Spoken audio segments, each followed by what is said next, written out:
So firstly on Serbian, just to make short. Drugi dan Handball Talksa, treća konferencija u organizaciji Balkan Handball, Handball Planeta i organizacionog odbora turnira u Doboju. Sa nama danas su dva velika imena, osvajači Lige šampiona kao igrači, Filip i kao selektor, kao trener Kiela, Filip Jicha, trener Kiela i Gudjon Valur Sigurdsson, trener Gummersbacha. Ostatak razgovora vodimo na engleskom iz razumljivih razloga. So today with us Filip Jicha, THW Kiel coach, and Gudjon Valur Sigurdsson, coach of Gummersbach. Guys, welcome to Doboj. How do you feel here? Me? You? Thank you. Good morning, first of all. We feel really good. After we spoke with Daniel Saric when he contacted us, for us it was never a question to try to come here and try to participate in this tournament. So we are happy to be here. First of all, the weather is a little bit too warm for a guy from Iceland, but we are coping and we are having fun and enjoying the company of these great teams that are here. What about guy from Pilsen? Yeah. Is it warm? Good morning, everyone. Obviously, as Gogi said, Daniel Saric contacted me like years ago, come here. And actually last year we wanted to come, but because of the Olympics, that was a little bit tiny in the pre-season, and I told him this season we will come for sure. And so we are here. We are really happy to be here and participate, because this tournament has such a history.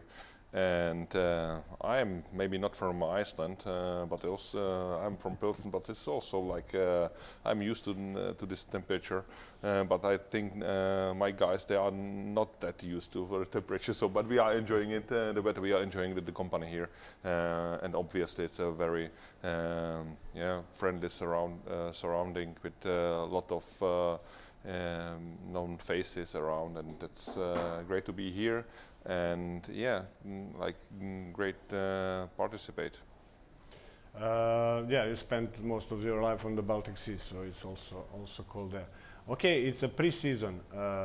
You have all your worries, plans, and everything. You have problem with injuries. How do you deal with that? Is this okay? This is the toughest probably period of the year for the players. And how about coaches? Is this the period of the year when you are still calm, when you are still not under stress, or how do you see pre-season? Okay, I think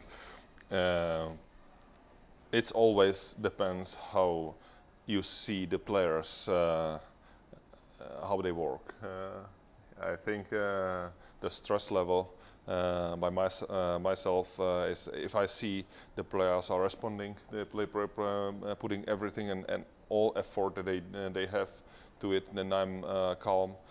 If I don't see it in this way, or don't see the direction I'd like to go, then there is such a stress level, yes. And then we have to be able to talk about it. We have to be able to put the direction, or maybe from the highway that is open wide, put it a little bit tiny in a tiny road, that we go this one direction. And I think that's normal in the preseason, that you try to set a new direction. You try to bring to the team a new culture, because of the newcomers. Everything had be setting together, and I think I really like it. But I think this for the players, it's a tough period physically, but also mentally, because they have to swallow like many new things. And for me personally, I like these moments of training camp and be basically 24/7 with the team, and be able to work with them. But also be able to put a new culture and try to give it something to them, and that's tournaments like this, they are fantastic for that. Gogi, you probably find out more about the team when you are 24/7. Yeah, it was a good point that Filip said. First of all, Preseason was always one of my favorite times of the year, also as a player, because I like the hard work, but you get to know the players you're playing with in a difficult surroundings, in a period where you're training a lot, you're spending much time together, but also now is I think both of us, we planned the preseason a little bit differently. Both teams are dealing with many injuries, and we would like to have the whole squad, like we saw our game yesterday. There are many players in both teams, important players that are missing. But like Filip said, it's you're trying to bring the new guys along. You're trying to set some standard that you want to see during the season. We are also traveling now. For us, we are not participating internationally this season, so this will be our only trip abroad. So that is also another thing that's good and important for us, just to spend time together, but also for us as coaches to see the guys when you're training 2 times a day. Maybe when the intensity is a little bit higher, how do they respond in different situations? But I think both of us have had to adapt a little bit this summer because of the guys that are missing, but nonetheless we have to concentrate on the players who are there and what we are doing. We have a little bit longer time than Kiel, for example. They play in 1 week for the Super Cup in Germany.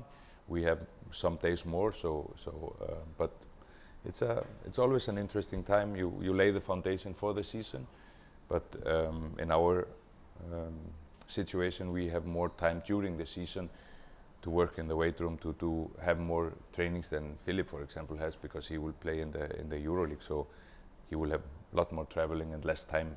So the preseason is even more important for him than maybe for me, when we'll have 15 or 20 less games this season. So that will give me more opportunities to work with the team than Filip, for example. So there's 2 different situations.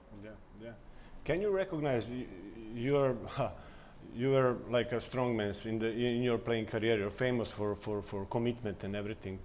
Can you recognize when one player is not fully ready at the beginning of the season, or is not, let's say, ready to start working hard, or to?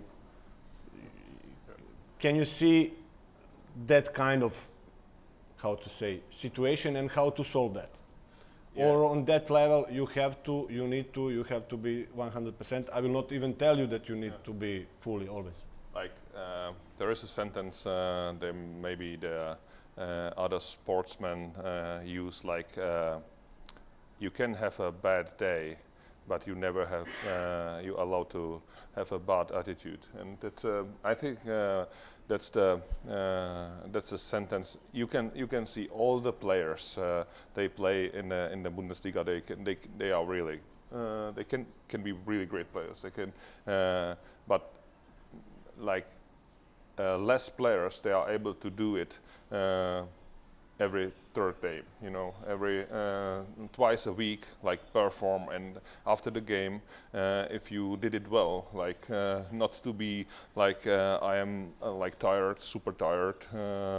Obviously they are tired, but the next day, wake up, try to get up from your bed, and this day I'd like to be a bit better than I yesterday. That's an attitude that you have to bring, and I think some players they have it. They already have it. Some players you have to work with them, because they are like after the match, it's like, boy, I'm super tired. I'm like. I don't think I can work, and yes, the human body. If you if you have this kind of attitude, you can beat and everything in you. Yeah, I think Gogi is a perfect example for this. He said like first sentence that that was his favorite part of the year, the preseason. I spent some season with him. That was definitely not my favorite part of the year. Okay, we will be like on But these players you need also in your team, because they like carrying you. You know, he was running, and he was even like that's so fun, and you know, like making jokes. And I was like, hey, come on, like, please zip it up, leave me alone. I just need to do this. And but it's also like, what do you need? You know, you need to go on the edge. Maybe sometimes over the edge. The comfort zone is you have to like make it much bigger to be able to perform in October, in November, if every third day. If not, you know, like you will be in this circle of less small injury. Like it's like I'm a little in pain. Of course, I'm a little bit in pain, because handball is very physical, and after some match, every player has something, you know. But this kind of attitude, like, no, I'm working against it. It's there where the absolute world-class player, they are able to do it. It's the, like, because Philip spoke on it, it was easier for me maybe to run as a corner player than for a guy who is 2 meter height, but the games, they are decided by the outside players. So my job at that point was to maybe push a little bit and to get them to in the best possible shape, or help to do that, because in the games, the corner players, our job is to play good defense, run the fast breaks, and use the chances. We are not that important for how the game is being played. But the bigger the club where you're playing, let it be Barcelona or Kiel or Magdeburg, or the bigger, the standard is higher, and the margin for error is much smaller. So I have not come across a player in a big club with the wrong kind of attitude, you know, who didn't want to train, because the harsh reality in that situation is that you will be put outside the door and the next guy will come in. That kind of attitude is more, if you come towards the middle, or the guys like Filip said, who don't have the right attitude, they won't be making it to the top. But there are guys who are maybe little less talented, but with the right mindset, who will and can make it to the top just because of their work ethic. So that is what we had. Filip was, for his time, for many years, one of the most dominant, 3 or 4 most dominant player at his position in the best and biggest club in the world. And that doesn't come from just sitting around and doing anything. So that is the thing. At the level that we are playing, we don't see many players who they are not able to reach that level. Some guys have a little bit more talent than many others, but they won't last long on the highest level. We can take your captain, for example, Tomo Gudjon. He's been doing what Filip did now for 17, 18 years at the absolute top, in the biggest league, the most difficult league in the world, the Champions League, the Euro League, with the national team, hardly ever missing a tournament. That is a guy with a killer mindset, with an absolute role model for everybody, every young player. So that is a good and prime example of a guy who will make it. The next one is most likely coming. It's Dominik Kuzmanovic, who has the same mindset. His birthday today is, and he will be here later today. So that is these guys will make it to the top if they will not be seriously injured on the way. Yeah. I heard for one running beast, even he was strong left back. Kirill Lazarov was telling me about Nikola Karabatic. He was faster than you in Barca, because Lazarov told me that on the running he was far away from the other, even from the wings. Is it true? Do you remember? No. No? But he was a really good runner. Okay. But he was not far away from the wings. Okay, I will check with the kid. Arinho, Victor Thomas and me, we will not sign that, but Nikola Karabatic, he was an absolute beast. And I don't know, he was for over 20 years at the top. And he was, you know, he's the most decorated handball player of all times. And how long he did it, how he trained. And I was lucky enough, I played with him in Paris and in Barcelona. His mindset to each and every training and to every game, he was like Swiss watch. He's probably the most. If you would want to build a perfect player, it would most likely be him. Also with durability, and he was. You can't say enough nice things about Nikolai. He's amazing. His attitude toward the sport was absolutely like one of the best role models. Gogi mentioned Dule. Let's speak about Dule. Sad, my analysis of your career, maybe you came to Barca maybe even late to save your health, to prolong career, to extend career. And maybe your experience helped Dule Duvnjak to extend his career. Maybe you helped him as a coach. Yeah, I came to Kiel when Dule was fighting with some serious injuries, and he had for him, unfortunately, tough years. And we were sitting together, and I remember the day I was telling him Dule, if you wanna continue, you have to step up. If you always, you will be taking care of your body, but always in this first position, put your body, then you will never be able to perform again. So he was basically 2-3 years without running, and I was telling him, okay, you will run, or you start to run, and let the concern to me. I will taking care of you. I promise to you. But you start to run, and then we will be talking again. And he starts, and he after 3 weeks, he was one of the quickest player there, and he had such a fun. And I was like, okay, that's enough for you today. And then he starts, and right now, if you see Dule, in the preseason, he is definitely one of the fastest players on the athletic field. And that's in his years, his attitude. That's great to watch so far. Definitely, that was could be luck. I didn't manage it in my career. Then I was already too damaged. And then back there, that I couldn't stand up anymore. But Dule did it, and that's he got some many great years and matches, and that's really nice to see for athlete like him. He played a great last season as well. Yeah. You didn't have that kind of advices when you are starting feeling bad. Yeah, but back there was I think different times a bit so far. I'm not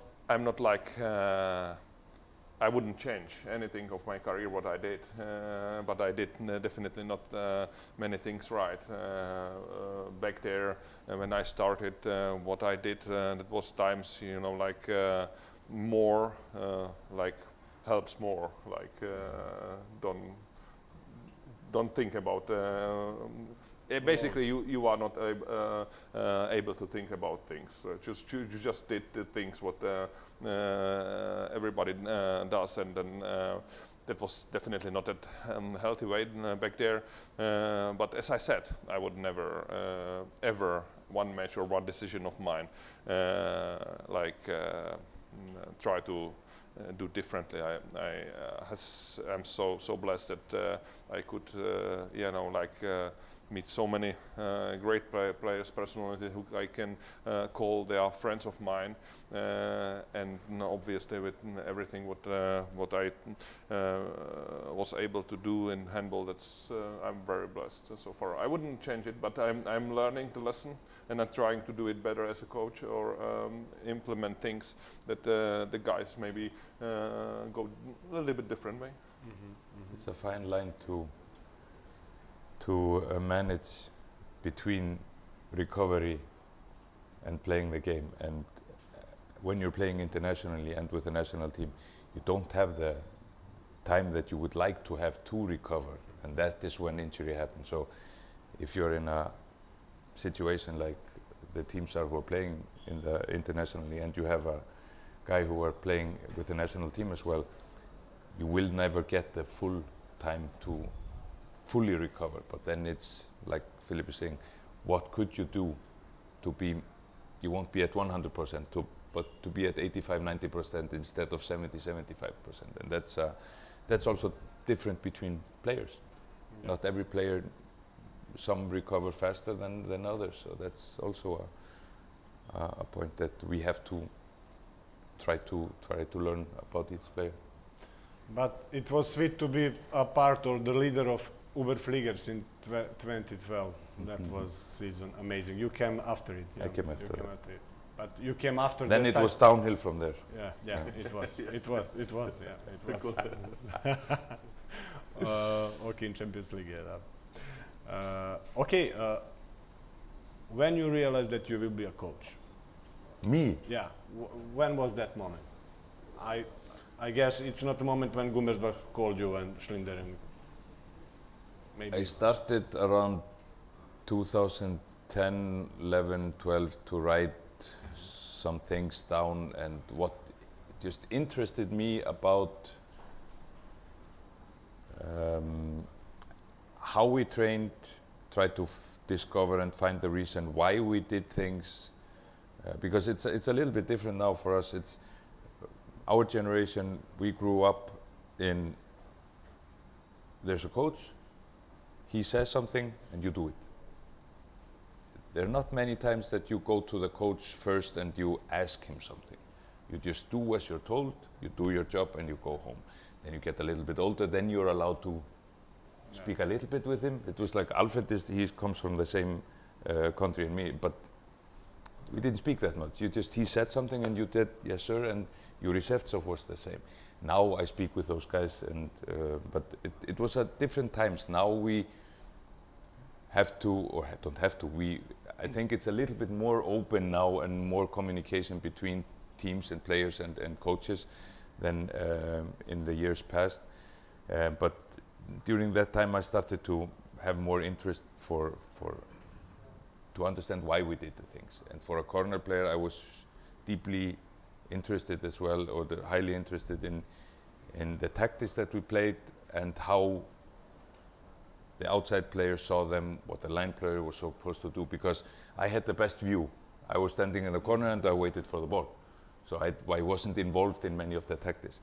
But then times passed and I realized I think I'm a forever sport idiot. So I just said it's I have the longest education in handball, and maybe it's the easiest way for me to live the life is to stay in handball and stay in sport. But I've had interest for sport my whole life, handball especially. I am deeply grateful and thankful and consider myself lucky being able to have played with many of the biggest clubs in the world, with many of the best players of the last 20-30 years, and having learned a lot. So for me, staying in handball, staying in sport, trying to understand why we do the things that we do, and passing some knowledge hopefully to the coming generations. That is what interests me. Working with young players, helping them along the way, not only getting better players, then also persons, seeing them grow up. That's highly rewarding, and that's also what keeps us a little bit younger up here, than because we feel the knees and the ankles and the body after a long career. But it's that was the time when I started to prepare myself, and then it was just a logical step. Yeah. And when I got the call, the opportunity for Christoph Schindler to take over an old dynasty like Gummersbach, it was an interesting process, and I've enjoyed it a lot. Yeah. Filip, I read some of your quotes that when you said that without experience of Barcelona, you will never become a coach. Is it true? It was a game changer. Go there and like the first thing when I was realizing that I'm something of this job, like being coach, is getting me. Obviously, I'm as a Czech citizen, as a proud Czech citizen. We don't have this kind of generation of handball players, but I always came back to the Czech Republic and try to do something. And then that was back in the time that the coach told me, can you take it over? I'm here, but can you make the trainings, like what we're gonna play? And I was like, yeah, I do it, because of course I do it. So I was preparing the training, and like I was player in the Kiel, and then I went to the national team, and I was coaching the guys and that. This was such a fun, you know. And as a player, you have definitely the power to change something. As a coach, a little bit less, you know. But as a active player, you have the. And that was the beginning of the, that's like, actually, I love it. I will do it. That's my life. And then I went to Barcelona. And all my life was the main goal, try the handball in Germany, in the best league, like the first Czech player, etc., etc. And then when I went to Barcelona, there was a whole different thing how the guys train, because of the obviously the league in Kiel. Back to the time, you just had the matches, the prepare yourself, the prepare like your software in your brain for the next match. But in Barcelona was you were be able to train a little bit more differently, and this was for me the whole package. Back in the career, I was like Gogi was writing down, and back in the time was like asking everything. I was writing down everything because I was like interesting, and I was like taking inputs to me, and I was traveling. My great friend is playing in NBA. I was back there, NBA see the things, like try to catch so many things and implement it to my own way. Maybe I will use it one day, and so on. That's definitely helped me a lot to see the different perspective, the Spanish perspective of how they train. On obviously also like meet some Spanish guy. They obviously they are. Something like sun in the handball world, so that's why for me was that a great period of my life, even that I was basically done. Yeah. Okay. What is so specific about Paski? You both work with him in Barca, and Paski or other coaches on that level, how they, and you now in your clubs, how you are dealing with super egos, for example, that locker room of THW Kiel in 20. If I start, I in Kiel, I just experienced Noka Sadarusic. He was like a great coach. Alfred, great coach. But those guys, they did everything alone. Like they were alone, and nobody was there. I came to Barca, and they were like, I don't know exactly number. I would say from my point of view, there was like 10 coaches, and everybody coach did something. And Paski came just for the main part of the training, and I like the interaction, me as a player, with all the coaches. They could give me something I could, from the assistant coach number 1, I could take something from assistant coach number 3. I could take some, and I like this kind of, because I didn't have it. Maybe if I would have it all my long.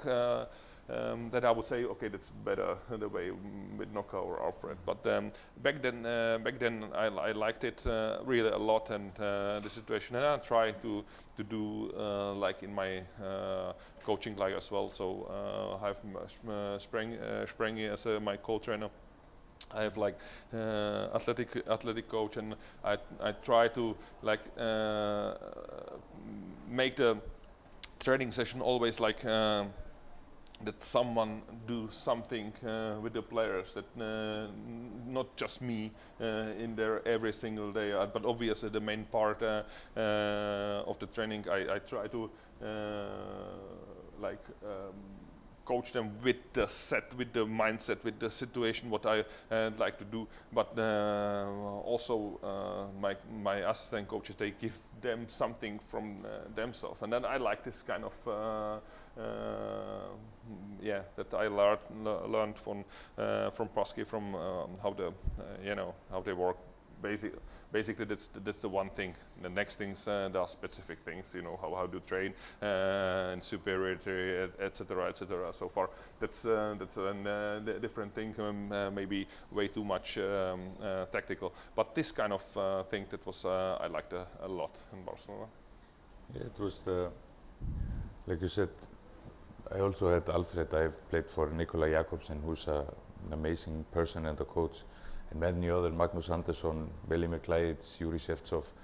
But the main thing that struck me was also in that situation, you see, because the Spanish league was not that strong. So when we came to Barcelona, it was a totally new experience for us, coming from Germany, where you had a game, you had some recovery session, you had the preparation for the next game, you had the game. And you had to prepare every game in the Bundesliga, otherwise you would lose. In Spain, it was possible because of the power of FC Barcelona, is the biggest club in the world, and it's a great organization. That every training session, that was Paski sets a standard, and we trained really, really good. But we prepared for the Champions League games for at least a week. And in that time, you maybe had one league game. And the league game, you didn't show what you were preparing for the next Champions League game. So how he organizes the training sessions, how he uses his staff, of course, like Filip mentioned, but also he as a character, as a boss, is absolutely amazing to me, and how he interacts with his players, or did at least with us in Barcelona, was for me amazing. And I can't speak highly enough about him, and the trust he instills in you. And also, like, I had my own things, how I trained, what I did outside of the training, and he let me be me, as long as I brought what I was supposed to do for the team on the field. And his mindset about the organization, the discipline, involving the whole team, and his training sessions were among the best that I ever participated in. But it's maybe an unfair comparison to the other coaches, because I played 15 years in Germany with teams that were playing in the Champions League, and you didn't have the time or the luxury to do how FC Barcelona was doing the things when we were there, because we were by far the best team. We won the league without even losing a point. So it was but nonetheless, it was never the sense that we didn't respect the opponents, or that we were going to win with 10 or 15 goals. It's a really professional environment, and also what they want to get from you, what they want to get from their players. They give you absolute the best conditions to do that, and the standard is really, really high. And Paski set the standard for a team that was, for that time, really, really great. And it was, for us, both of us, like he said, Filip played his last 2 years there. I came to Barcelona when I was, in the summer, when I was 35, I think. And so it was late in the career, And it was also for me, after coming from Germany and being in this, where playing every 3 or 4 days with a little preparation, and it was more about the video studies that we had, and then the having the tactical preparation for the game, where you came maybe to a 7 or 10 day period where it was a whole different set of build-up in the training, and the build-up to the important game was 7 or 10 days maybe.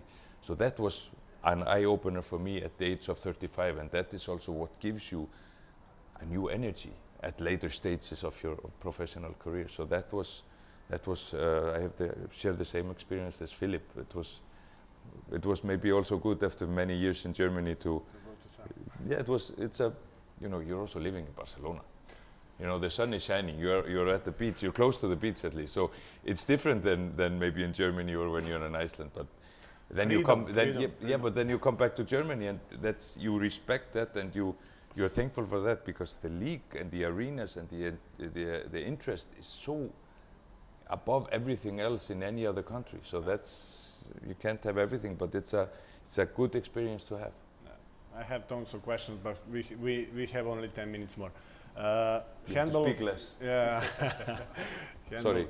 Handball of today and handball of tomorrow. Who could imagine 10 years ago when Uberfliegers was, or Karabatic and Rutenka, you were in Barcelona, that, for example, one left-hander like Joao Gomez, 178, and you can use him on the left back, on the middle back, on everywhere on the court.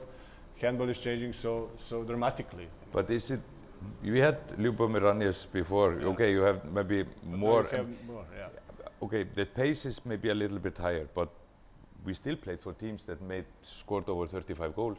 The Kiel team from before, even in the early 2000s, or you had the Kiel team who were scoring 35, 6, 7 goals a game. So it's maybe a little bit quicker now, but I think it speaks more of the mindset of the players who are maybe a little bit shorter than just the size. The mindset has to be, and the quality of the player is more important than his size. But you know, he's like, because you're speaking of Joao Gomez, he's a different problem for a guy who's 2 meters high.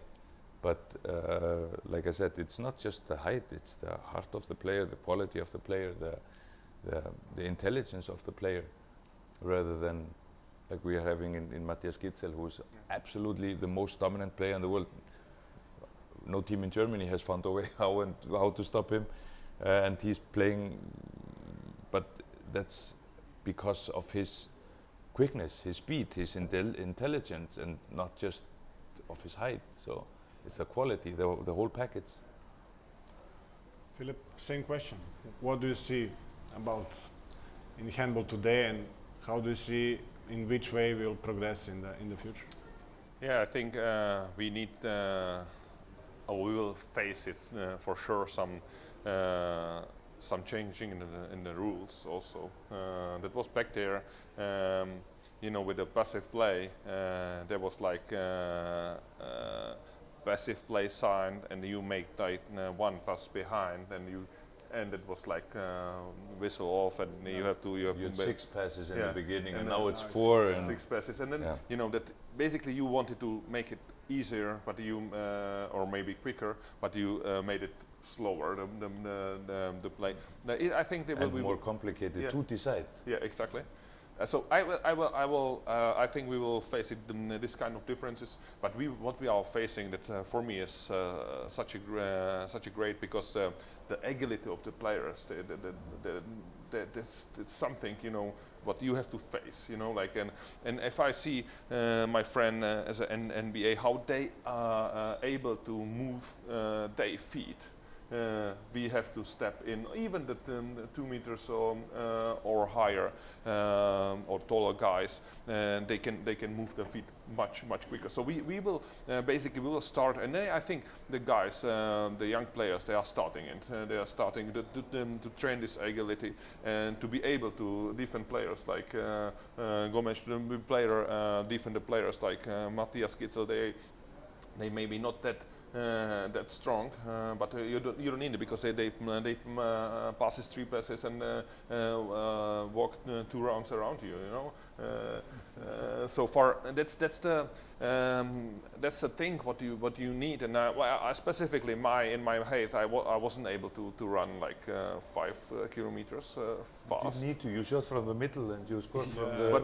But I different. Yeah. my advantage was the explosivity in the last step in the situation, and then you see this happening and much more in the and I am like very happy to see it and then be able to and focus on this thing. And then some players from Scandinavian, you can already see it, like they have it in themselves, like they don't want to like go with the ball. If you're stronger, they pass the ball and run, you know, and then they catch the ball.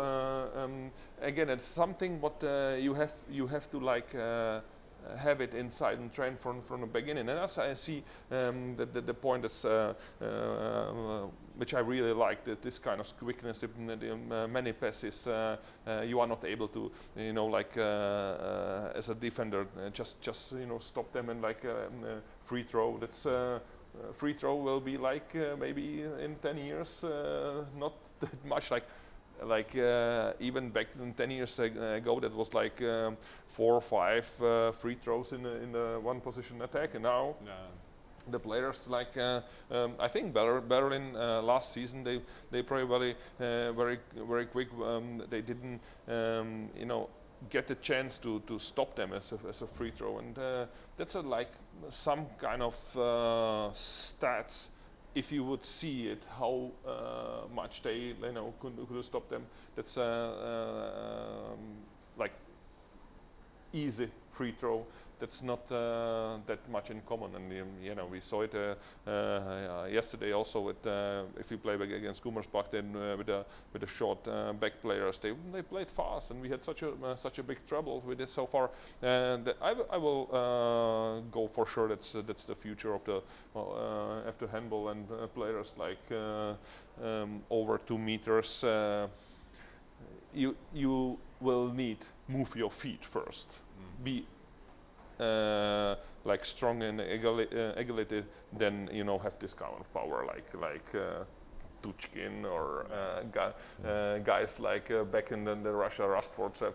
I remember when I played against him, even me with 2 meters on 110 kilos, and then he stopped me, and I was like, oh gosh, that hurts. Like, and then it's like pass the ball, like don't touch me. And then the shorter players are doing it, but they're doing it. They're finding their way because they're not able to shoot from 10 meters. But you can ask Dominic Kuzmanovic later. He has a idea also for the future. He wants to play 7 against 6 as a middle back, so we don't have to change a second. You can ask him about that. It's not my greatest idea, but he wants to play his side. I can play in attack as well. So invention. Okay, one short and the tough for the end. You need one word. Who is the biggest favorite to win Bundesliga next season or this season? Magdeburg. Magdeburg. That's 2 teams like Magdeburg and Berlin. For me, they are really like a bit in the front of everybody, and they will definitely like fight against each other. And you have the big 4. You have Magdeburg, Berlin, Flensburg, Kiel. But the thing is, what they have been able to do better than everybody else. Berlin was amazing last year, and they came through in a way, and they did lose key players out for a longer time. But what Magdeburg had last year on injuries, but were still able to perform, stay in the title race and win the Champions League. It's like they have some setbacks or some injuries or some drama, and they come stronger out of it. And that's they have a mentality in the club and in the group that is absolutely amazing for us other teams to watch, and they've been playing at a really high level for a long time now, and they have their strongest pieces back, so I think they are the team to beat for the coming season. And specific winning mentality of that team, definitely, in this generation. Okay, we have time for one question. Goran, do we need? 45.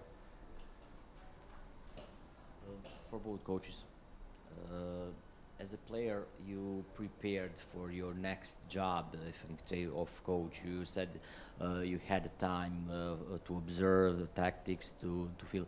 Is there something during your player career that you said by looking to the coach, to tactics, to things that are done, I'm never going to do that as a coach? Yeah. Yes. And what is it?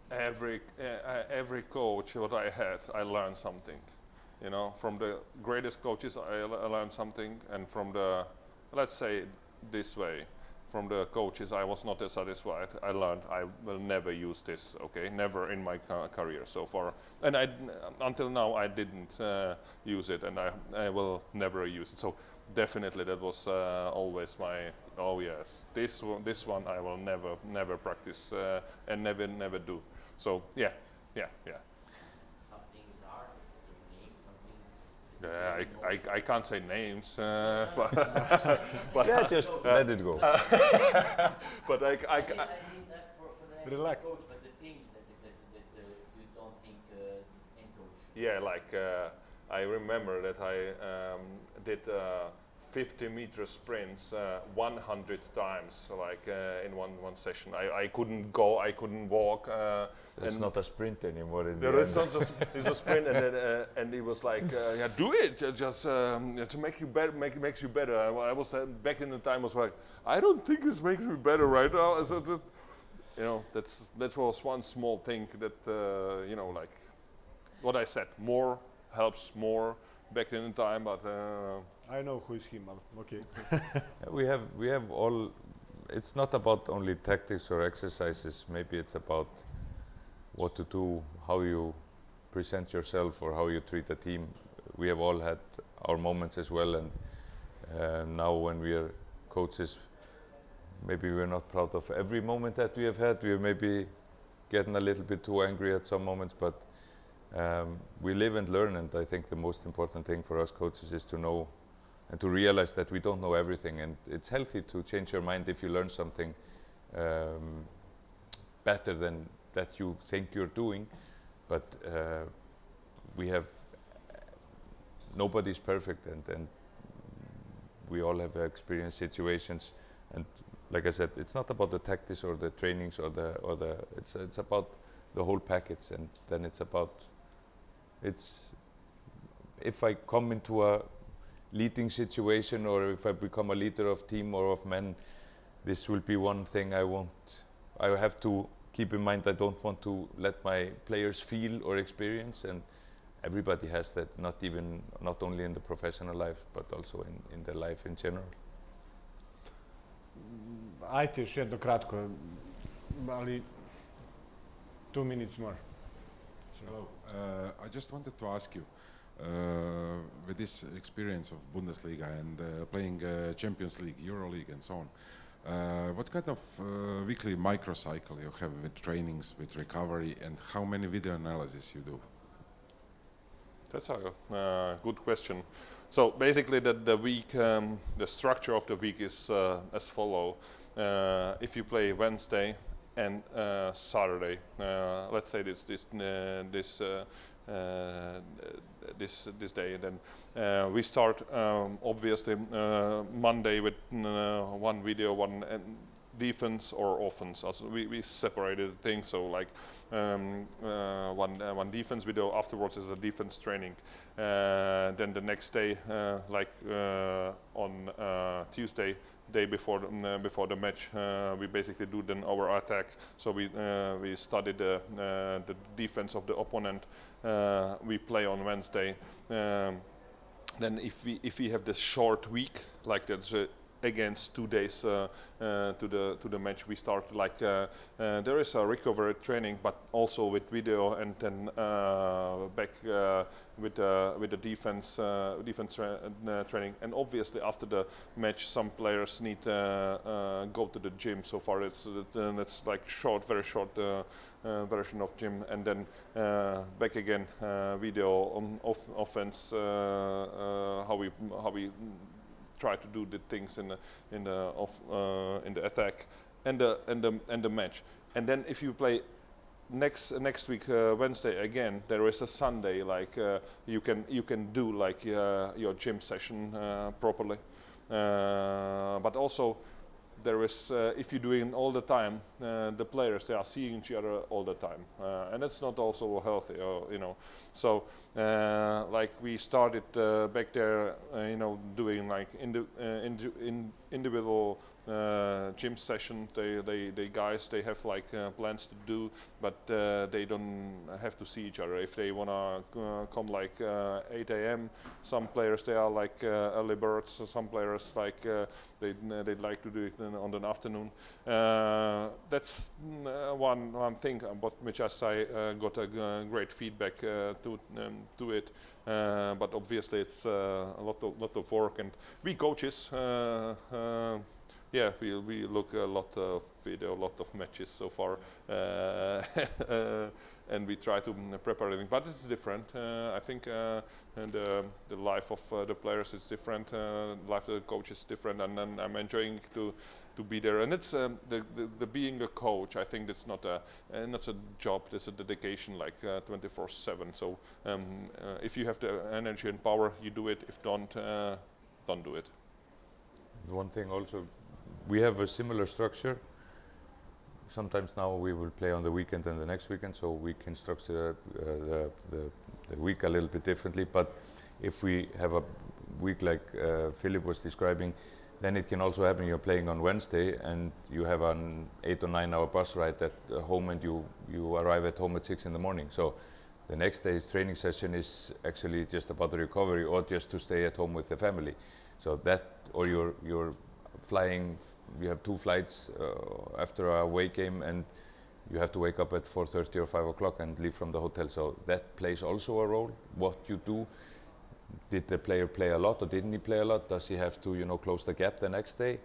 So does some of the team train a little bit harder than the guys who need the recovery? So you have to divide the group also. It's not just one size fits all, you know, the plan. So you have to take a look at the load that the guys have been having, not only this one game, but the weeks past. So that plays also a role in the bigger decision. Thank you very much, guys. You were amazing. Thank you. Thank you. Thank you.